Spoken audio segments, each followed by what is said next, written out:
And that was when Oscar looked at one of the staff members and goes, he's not going anywhere.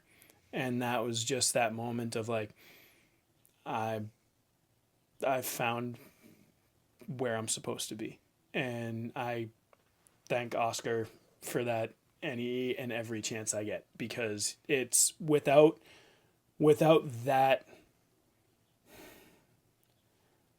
ability to see the untapped potential that I didn't even know I had at that point, I would again not be in the positions I am now to be able to do these things I do now.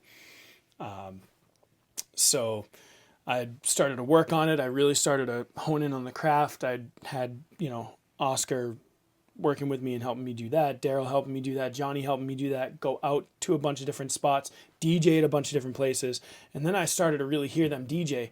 And I was like, I haven't heard any of them DJ yet, bro. Nowhere near where I need to be a part of this crew. I got a long way to go.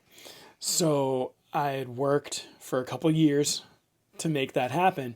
And then it came time to, hey, Daryl and Mike, you're on the boat. You pick what decks. I was like, bet. It was a college cruise. I was like, I'm going to be on deck 2. I want the big deck.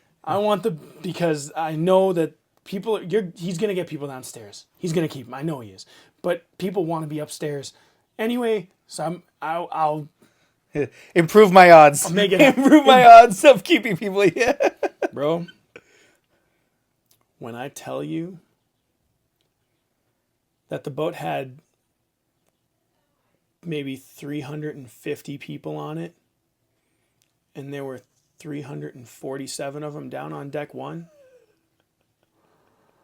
it humbled me so fast. I was like, never again. Never again. And it was that moment that I was like, nah, I'm never going to let somebody shut me out ever again. And that fire is something that's still that fire still very much burns my A, because I want to just never have that happen, but be able to have that moment happen to somebody else. Right, absolutely. I want to be that person now. I'm like, let me be the person to humble somebody now. And man, it is just, it's hilarious, because that's where that competitive piece comes into play. It's like, all right, I'm never going to let this happen again.